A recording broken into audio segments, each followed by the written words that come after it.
Ladies and gentlemen, welcome back to Upstate Speedtests. Today we have another rendition of Whose Small Cell Is It Anyway? We are in the Town Square Mall, right here in Vestal, New York. Very, very large shopping development along the Vestal Parkway. Downtown Binghamton is off to our east by about, 4 or 5 miles. And today, like I said, we're going to play Whose Small Cell Is It Anyway? That small cell right there went up maybe a year and a half to 2 years ago, somewhere around there.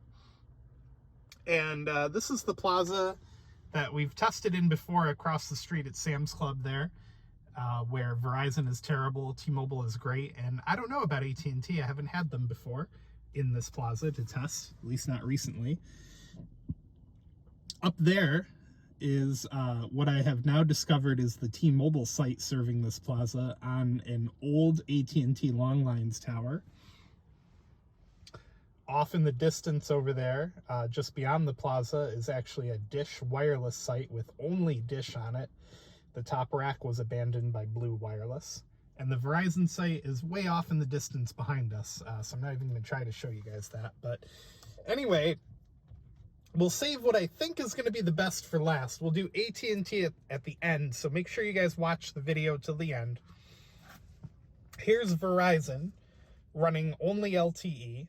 They do have a small cell on top of the plaza across the street, but it's always overloaded, and the speeds on it are not great if you can connect to it. Outside, you're connecting to the macro that I just said was behind us. So Verizon 3.21 down, 67 millisecond ping. Loaded ping time is horrible. 6 millisecond jitter, which is fine. So 3 megabits per second, still enough to watch a standard, or depending on the bit rate, even an HD video, but not great. If you have to update an app or download a file or something like that, it's not going to be pretty. And I can tell you from experience, the connection here, even web pages take some time to load occasionally. 3.55 on the up. All right, be right back. Let me switch over to T-Mobile and we'll give them a go. Switched over to 5G UC, and like I said earlier, I discovered recently that T-Mobile has a site up there on the AT&T long lines tower. So yeah, let's give it a go. For consistency, we're connected to the same Pentel data server in Palmerton, Pennsylvania. T-Mobile, of course, running N41. It is 100 megahertz across the valley here.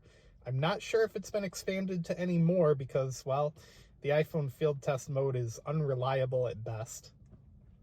Maybe someday I'll get a Samsung, so if you want to see that happen, links to support the channel are down in the description, and make sure to click subscribe. 204 on the down, which is surprisingly kind of slow for N41 around here. 40 millisecond ping, really pretty decent. Pretty decent loaded ping times there on the up and down. Or down and up, I should say. 4 millisecond jitter. Let's run it one more time, just because I'm not sure I trust that result. A little bit better that time. Ping time improved slightly, 36 milliseconds. 3 millisecond jitter. Loaded ping time on the download's all right. Not great, but okay. Loaded ping time on the upload, pretty okay. And we're gonna get about 35.7 on the up. So T-Mobile, performance is great as usual. Bear with me right now. I'm gonna switch over to AT&T, where we will find out if that small cell is AT&T. I thought it was Verizon for the longest time, but it's been there, like I said, a little over a year now, maybe longer, a year and a half. And it doesn't help Verizon at all, so it's got to be AT&T because, T-Mobile around here, no go on small cells. So, all right, we are switched over to AT&T via Boost. I'm running Boost Infinite via AT&T, so let's give it a go. Now, again, this should tell me if that small cell is AT&T or not, because I would expect good speeds if it is. Right now, it's not looking like it is, which is really kind of weird. Let's see. I mean, unless it's just purely Boost Infinite deprioritization at work here, I'm going to have to conclude that it's not an AT&T small cell. Fun story about Boost Infinite. A few days ago, they shut my account off for non-payment, which was opened a little less than a month ago at this point. They shut it off for non-payment despite the fact that the app said I did not owe a bill, and the app said I was set up for auto pay. So I messaged them, and they said, yeah, you didn't pay your bill. And I said, but I'm on auto pay. And they said, oh, we're having system glitches right now, but don't worry, you won't be disconnected. Okay, but I am disconnected. And the rep replied, oh, just try again in an hour or a day. So, okay, well, it looks like I might have spoken too soon, because as I was getting ready to leave, all of a sudden it decided to connect, and that is definitely an AT&T small cell. So there you go, 71 millisecond ping.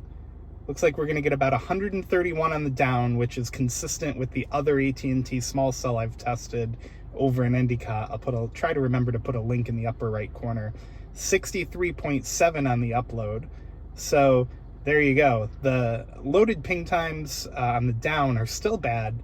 Loaded ping time on the up is okay, which makes me think that may just be Boost Infinite's deprioritization. But anyway, let's run it one more time. I got really sad doing this test because I thought for sure that was an AT&T small cell. But yeah, there you go. So, ooh, even better this time. It's going to get closer to 200. So yeah, definitely an AT&T small cell like I thought. There was, like I said, definitely no way that it was a Verizon site. But yeah, so there you go. AT&T small cell for the win here in Vestal, New York. Still not competitive with N41, obviously, but AT&T does not have their C-band or DoD licenses anywhere near being online in our area. So there you go, guys. Mission accomplished. It is confirmed. AT&T small cell here in Vestal, New York.